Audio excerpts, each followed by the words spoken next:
Milord, आज हमारी अदालत में मौजूद हैं खाद्य मंत्री खा के भूखे जी। नमस्कार। देखिए मंत्री जी, आपके ऊपर सबसे पहला इल्जाम यह है कि जब से आप खाद्य मंत्री बने हैं तब से खाद्य पदार्थों की कीमतें कुछ ज्यादा ही बढ़ गई हैं। अरे बाबा, ये तो अच्छी बात है। अभी भारत देश गरीब देश नहीं है। हमारे देश के लोग पहले 20 रुपए किलो दाल खरीदते थे, अभी 100 रुपए किलो दाल खरीद के खाते, तो तरक्की हुआ ना। देखिए, आपके ऊपर यह भी इल्जाम है कि गरीबों में जो अनाज बांटा जाता है उसका 50% रास्ते में ही चोरी हो जाता है। वो कैसे?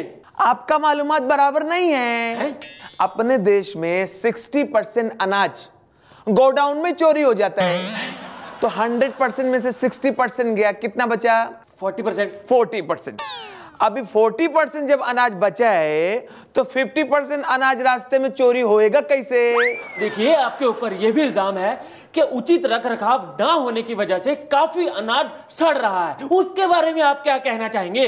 अरे बाबा, सरकार के पास जगह नहीं है, और आजकल का पागल किसान लोग है, अनाज उगाता जाता है, इतना जास्ती अनाज उगाता है। तुम किसान को बोलो इतना जास्ती अनाज उगाने का नहीं। देखिए, आप हमें ये बताइए कि आप गरीबों की तरक्की के लिए क्या कर रहे हैं? गरीबों की तरक्की के लिए गरीबी को और बढ़ाना पड़ेगा। लेकिन उससे तरक्की कैसे होगी? अरे बाबा, अमीरों को उनकी तरक्की के लिए उनका धन दौलत प्रॉपर्टी बढ़ाना पड़ता है ना, वैसे ही गरीबों को उनकी तरक्की के लिए उनका गरीबी बढ़ाना पड़ेगा, और मैं वादा करता है उनका गरीबी मैं बढ़ा के देगा। मिलॉर्ड, आज हमारी अदालत में मौजूद हैं एक छिछोरा प्रेमी। काला कोट। देखो, तुम्हारे ऊपर सबसे पहला इल्जाम यह है कि तुमने अपनी प्रेमिका से यह वायदा किया था कि तुम उसको कुछ ऐसा दोगे जो उसको कभी किसी ने ना दिया हो, लेकिन तुमने उसको ऐसा कुछ भी नहीं दिया। अरे वो एड़ी झूठ बोल रही है। अरे मैं तो कभी का दे दिया भाई। क्या? धोखा है? देखो, तुम्हारे ऊपर यह भी इल्जाम है कि तुम्हारी एक प्रेमिका है पिंकी, लेकिन उसके रहते हुए तुमने किसी और लड़की से भी प्यार किया।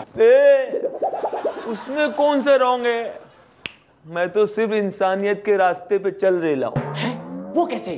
अरे बाबा, सिंपल है।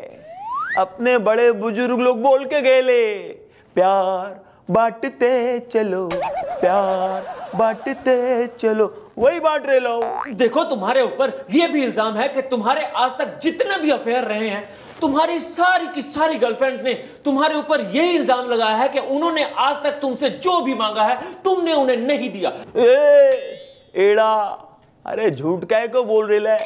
हाँ, मेरी जो जूनी आइटम थी ना, एक दिन मेरे से कंटाल के बोली मेरे को जहर मांगता है, जान देने का है। मैं ताबड़तोड़ उसको जहर दिया। ऐसा मैं सॉलिड प्रेमी है। मिलॉर्ड, आज हमारी अदालत में मौजूद हैं एक umpire wicket Singh ji. Hello जी। देखिए, आपके ऊपर सबसे पहला इल्जाम यह है कि जब भी शोएब अख्तर बॉलिंग करवाने के लिए एकदम तैयार होता है तो आप अपनी जेब से हरा रुमाल दिखा दिखाकर उसको डिस्टर्ब करते हैं। अब कमाल दिगल है। सबको पता है शोएब अख्तर का नाम रावलपिंडी एक्सप्रेस है। अब ट्रेन चाहे इंडिया की हो चाहे पाकिस्तान की हो, बगैर हरी झंडी दिखाए चलती है। देखिए, आपके ऊपर यह भी इल्जाम है कि जब लाहौर में Pakistani team Indian cricket team से मैच हारी थी तो उस रात 2 बजे आपको पाकिस्तानी ड्रेसिंग रूम से एक थैला लेकर बाहर निकलते हुए देखा गया। ऐसा क्यों? ओ यार, उस रात की न पूछो। होटल वाले ने खाना देने से मना कर दिया, कहने लगे पाकिस्तानी टीम हारी है, खाना नहीं है। मैं बड़ा परेशान यार, भूखा आदमी क्या करे। मेरे को आइडिया आया, मैं सीधा पाकिस्तानी टीम के पास गया। उनके पास तो पब्लिक के फेंके हुए बड़े अंडे टमाटर जमा हो गए थे, है जी। मैंने उसी में से निकाल लिए, आमलेट बनाया, खाया, बोलो जी मेरा काम हो गया। देखिए, पब्लिक ने यह गौर किया है कि कोई भी बैट्समैन जब किसी स्पिन बॉलर को खेलने के लिए तैयार होता है तो आप चुपके से उस बैट्समैन को जाके एक चिट दे देते हैं, एक स्लिप दे देते हैं। ऐसा क्यों? ओ यार, जब भी मैं किसी को देखता हूं बगैर हेलमेट के, मैं बड़ा परेशान हो जाता हूं। मैं फौरन से फौरन उसकी रसीद फाड़ देता हूं। आपको जानकर खुशी होगी कि मैं अंपायर बनने से पहले ट्रैफिक पुलिस में था। मिलॉर्ड, आज हमारी अदालत में मौजूद है एक बहुत बड़े सरकारी इंजीनियर। नहीं, आप हमें यह बताइए कि आप कैसा महसूस कर रहे हैं? बस भाई साहब घबराहट हो रही है। देखिए, घबराने की कोई जरूरत नहीं है, आप इस वक्त अदालत में हैं, एकदम सेफ हैं। इसीलिए तो घबरा रहा हूँ। आपको तो पता है सरकारी बिल्डिंग का हमेशा टेंशन बना रहता है कि अब गिरी तब गिरी, अब गिरी, गिरने वाली, नहीं गिरी, अरे गिर गई। देखिए, इन सब बातों को छोड़िए, आप हमें यह बताइए कि MI रोड पर PJ फ्लाईओवर आप ही की देखरेख में बना है ना? जी। तो आप जब उस फ्लाईओवर से जाते हैं तो आपको कैसा महसूस होता है? उस पुल के ऊपर से जब गुजरता हूँ तो बहुत घबराहट होती है।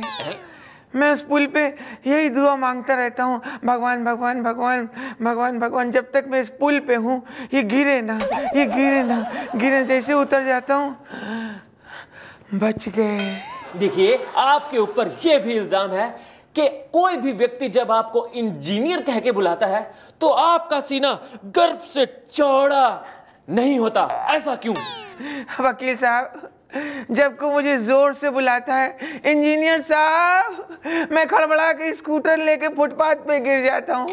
मुझे लगता है जरूर कोई सरकारी बिल्डिंग या ब्रिज फिर गिरा होगा जिसको मैंने बनाया है। वकील साहब, मैंने घबराहट में मेरी जो नेम प्लेट है मेरे घर के बाहर लगी है उसमें से मैंने नीचे का इंजीनियर वो मिटा दिया, वो नहीं है।